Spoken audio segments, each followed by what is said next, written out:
Brand خام تیل کی قیمت 23% اضافے سے $114.36 فی بیرل تک پہنچ گئی ہے، جبکہ امریکی خام تیل 27% سے بڑھ کر $115.11 فی بیرل کا ہو گیا ہے۔ اور ماہرین کا کہنا ہے کہ مشرق وسطیٰ میں جنگ طویل ہوئی تو تیل کی قیمت $120 فی بیرل تک بھی جا سکتی ہے۔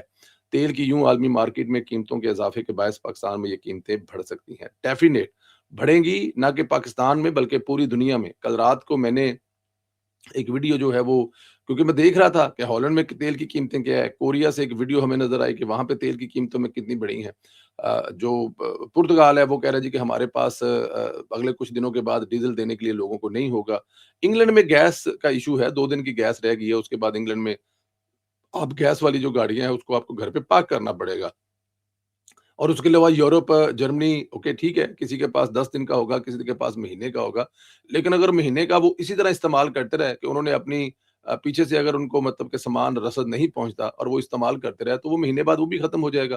یہاں پہ لگتا ہے کہ مہینہ بڑا لمبا ہوتا ہے۔ آپ یہ دیکھیں رمضان کے روزے جو ہیں وہ 20 ہو چکے ہوئے ہیں، تو پتہ لگا رمضان کب شروع ہوا تھا اور 20 روزے مکمل بھی ہو گئے ہیں، تو ٹائم کے گزرتے پتہ نہیں لگتا۔ تو اس لیے پاکستان میں جو لوگ اس کی کمپلین کر رہے ہیں، اچھا مجھے ایک بات بتائیں، یہ وہی لوگ ہیں جو چاہتے ہیں کہ پاکستان ایران کے ساتھ کھڑا ہو جائے اور امریکہ پر حملہ کر دے۔ 55 روپے پیٹرول ان سے برداشت نہیں ہوا۔ 55 روپے پیٹرول مہنگا ہوا ہے کہ جو جینون ریزن کی وجہ سے مہنگا ہوا وہ ان سے برداشت نہیں ہو رہا۔ وہ کہتے ہیں نہیں، وہ اسی قیمت پہ لے کے آؤ اور یہاں سے پاکستان سے بیٹھ کر امریکہ پہ حملہ کر دو ایران کے ساتھ کھڑے ہو کر۔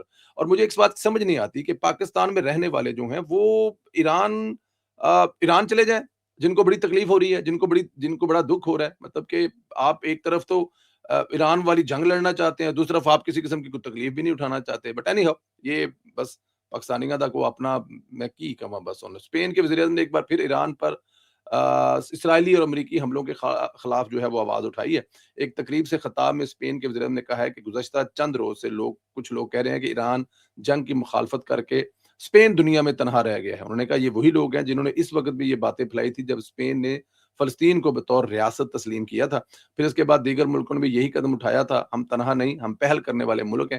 اب دیگر ملک بھی ایران جنگ کی مخالفت کر رہے ہیں، آخر میں وہی لوگ تنہائی کا شکار ہوں گے جو اس جنگ کی حمایت کر رہے ہیں۔ بالکل بات ٹھیک ہے۔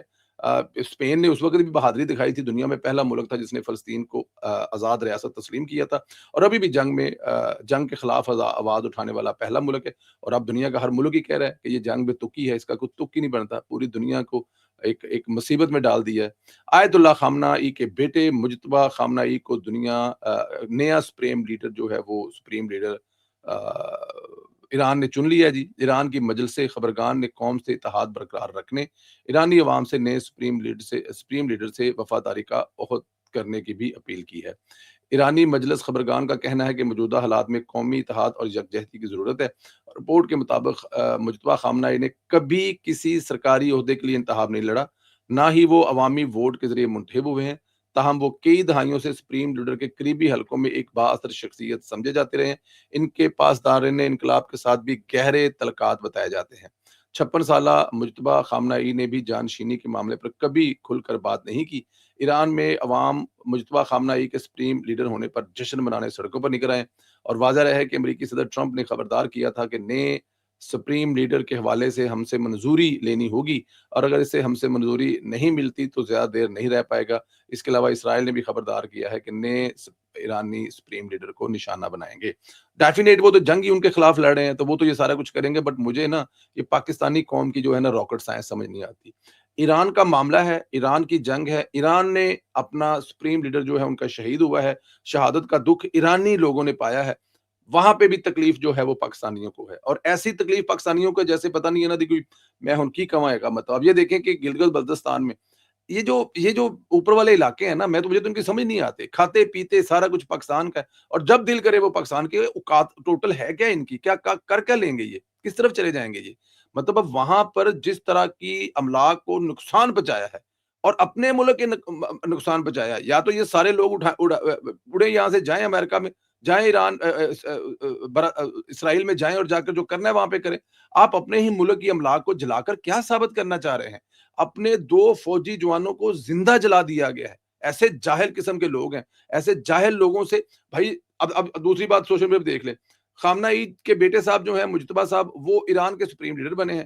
ایران نے انہیں اپنا سپریم لیڈر بنایا ہے، اور یہاں پہ پاکستانی سوشل میڈیا والے جو ہیں اٹھا اٹھا کے ان کی جائیدادیں، کوئی خربوں اربوں خربوں کی جائیدادیں لندن میں نکال رہے ہیں، اربوں خربوں کی جائیدادیں ایران میں نکال رہے ہیں. بھائی آپ کا پرابلم تھوڑی ہے، آپ دوسرے کے معاملے میں کیوں گھستے ہو؟ یہ ایران کا معاملہ ہے، ایران کے لوگوں نے بنایا ہے، ایران کے لوگ جانے اور ان کا سپریم لیڈر جانے، تو آپ لوگوں کو کیا تکلیف ہے؟ مطلب ہمارے سوشل میڈیا والے یا ہمارے والے وہ نکال کر پتہ نہیں کیا ثابت کرنا چاہ رہے ہیں، پتہ نہیں کہاں سے لائن ملتی ہے ان کو، پتہ نہیں کہاں سے ڈالر ملتے ہیں، سب کچھ کرنے کے لیے سمجھ سے باہر ہے. ان کا لیڈر ہے، وہ جانے، وہ ملک جانے، ان کے عوام جانے، ان کے بنانے والے جانے، میرا اور آپ ان سے کیا تعلق ہو سکتا ہے؟ یہ ہے وہ مطلب کہ کسی کی لڑائی میں مطلب کہ آپ نے آ، زور ڈال دیا ہے کہ نہیں جناب، آپ جو ہے امریکہ کے خلاف جنگ لگا دیں اور ایران کے ساتھ کھڑے ہو جائیں اور امریکہ کی طرف میزائلوں کے منہ کر دیں، لیکن 55 پہ پیٹرول مہنگا نہیں کرنا، لیکن ہمارے ملک میں کوئی کسی قسم کی مہنگائی نہیں ہونی چاہیے، ہمارے ملک میں اسکول کالجز بند نہیں ہونے چاہیے، ہمارے ملک میں کچھ نہیں ہونا چاہیے، لیکن امریکہ کے ساتھ جنگ کر لیں. اور بھائی جب امریکہ کے ساتھ جنگ کرو گے تو پھر وہی ہوگا جو ایران کے اندر ہو رہا ہے. جب آپ جنگ میں آ جائیں گے تو پھر تو وہی ہوگا. جب آپ امریکہ پر حملہ کریں گے تو کیا وہ لاہور، گوجرانوالہ، سرگودا، فیصل آباد کو چھوڑے گا؟ کیا اسلام آباد پر، کراچی پر حملہ نہیں کرے گا امریکہ؟ وہ بھی تو کرے گا نا جب آپ کر رہے ہیں. آپ کی خواہش تو یہی ہے. تو پھر تو پیٹرول 55 روپے میں بھی ملے گا، پھر آپ لوگ پیدل سفر کریں گے واپس، آپ کو انہی چیزوں پہ جانا پڑے گا. تو یہ جو قوم کا المیہ ہے نا، تھوڑا سا سمجھدار ہونا پڑے گا، چیزوں کو سمجھنا پڑے گا. مطلب کہ آپ اپنے کام سے کام رکھیں جو آپ کا کام ہے، لیکن ہم ہر تیسرے پنگے میں ٹانگ اڑا کر بیٹھ جاتے ہیں. ضلع پنجاب مریم نواز شریف نے صوبے میں چھوٹی صنعتوں کے فروغ کا بڑی معاشی منصوبہ پیش کر دیا. حکومت نے مختلف ضلع کو مقامی پیداوار، مہارت اور ضرورت کے مطابق صنعتی ہب بنانے کا فیصلہ کیا ہے. ضلع پنجاب کی ہدایت پر پنجاب اکنامک ٹرانسفارمیشن کمیٹی قائم کی گئی ہے جو صوبے کی معاشی سمت طے کرنے میں کلیدی کردار ادا کرے گی. 11 رکنی کمیٹی کی سربراہی میں سینئر صوبائی وزیر مریم اورنگزیب کریں گی، جبکہ سیکٹری فنانس اس کے فنانس کمیٹی کے سیکٹری ہوں گے. Committee district level economic mapping کے ذریعے ہر ضلع کے معاشی صلاحیت اور صنعتی مواقع کی نشاندہی کرے گی. اس عمل کے ذریعے مختلف اضلاع میں محسوس صنعتی کلسٹر بنانے کے لیے شعبوں کو ترجیحات کی جائیں گی. کمیٹی قابل عمل اشاریہ مقرر کرے گی، قلیل مدتی اور طویل مدتی ٹائم لائن بھی طے کرے گی. نجی شعبے کے اسٹیک ہولڈرز نے مشاورت کے بعد ہر سیکٹر کے لیے قابل عمل منصوبہ تیار کیا جائے گا. اس منصوبے کے تحت اسکل ڈیولپمنٹ پروگرام بھی متعارف کرائے جائیں گے تاکہ صنعتوں کی ضروریات کے مطابق تربیت یافتہ افرادی قوت بھی تیار کی جا سکے گی. حکومت کا ہدف مقامی سطح پر تیار کردہ ویلیو ایڈ جو مصنوعات کو عالمی ویلیو چین سے جوڑنا اور صوبے میں پائیدار معاشی نظام قائم کرنا ہوگا.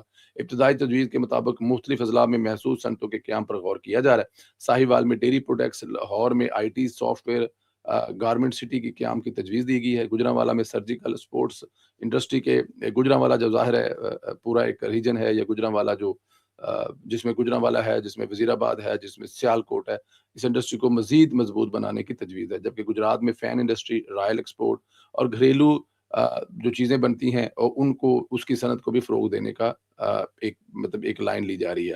حکومت کے مطابق اس اقدام کا مقصد اضلاع کی سطح پر صنعتی ترقی کو تیز کرنا، روزگار کے نئے موقع پیدا کرنا اور پنجاب کی معیشت کو مضبوط بنانا ہے. میرے خیال میں یہ مریم نواز صاحبہ کا بڑا اہم کام ہے. یہ چیزیں ہونی چاہیے. آپ کو ابھی 3 سال ہیں، 3 سالوں میں اگر آپ نے ان چیزوں کو سیدھا کر دیا تو آنے والی جو ہے وہ پنجاب کی نسلیں سنور جائیں گی. وزیر اعظم میاں محمد شہباز شریف نے ورلڈ کپ میں کوالیفائی میں شرکت کرنے والے قومی ہاکی کھلاڑیوں کی شاندار کارکردگی کے اعتراف میں ٹیم کے ہر کھلاڑی کے لیے 15 لاکھ روپے کا اعلان کیا ہے. یہ اقدامات نہ صرف ٹیم کی محنت، کھیل کے لیے لگن کا اعتراف ہے، جبکہ پاکستان میں ہاکی کے فروغ کے لیے بڑا اقدام ہے. ورلڈ کپ کوالیفائی قومی ہاکی ٹیم کی شرکت ہاکی شائقین میں ایک نیا جو ہے وہ جذبہ پیدا کیا ہے، نیا جوش پیدا کیا ہے. اور ان شاء اللہ تعالیٰ ورلڈ کپ میں، پھر ورلڈ کپ سے پہلے ہالینڈ، بیلجیم میں پرو لیگ کے، اور انگلینڈ میں 4 میچ ہے، وہ بھی پاکستانی ٹیم کھیلے گی. تو تقریباً 2 مہینے جو ہے وہ یورپ میں رہے گی، اور ان شاء اللہ تعالیٰ جب یورپ سے جائے گی پاکستان کا، دیکھیں ورلڈ کپ میں اس دفعہ شرکت کرنا یہ ایک بہت بڑی بات ہے. وہ ٹیم جو ورلڈ کپ جیتنے والی ہے، وہ ٹیم جس نے دنیا میں سب سے زیادہ ورلڈ کپ جیتے ہیں، وہ کھیل جس کا سب سے بڑا اسٹیڈیم لاہور میں نیشنل اسٹیڈیم ہاکی اسٹیڈیم موجود ہے، وہ اسپورٹس جس کو پاکستان میں دنیا بھر میں ریکارڈ ہے کہ سب سے زیادہ تماشائیوں نے دیکھا ہے، وہ اس بات پہ خوش ہو رہے ہیں کیونکہ ہم نے ورلڈ کپ کے کوالیفائی راؤنڈ میں کر لیا. کون کھا گیا اس کو، کون تباہی لا گیا؟ اب بڑے بڑے نام ہیں، وہ نام ہے جن کے بڑے نام ہیں، جن کے نام کے ساتھ لکھا جاتا ہے جنہوں نے پاکستان کو ہاکی میں بڑا عروج دیا.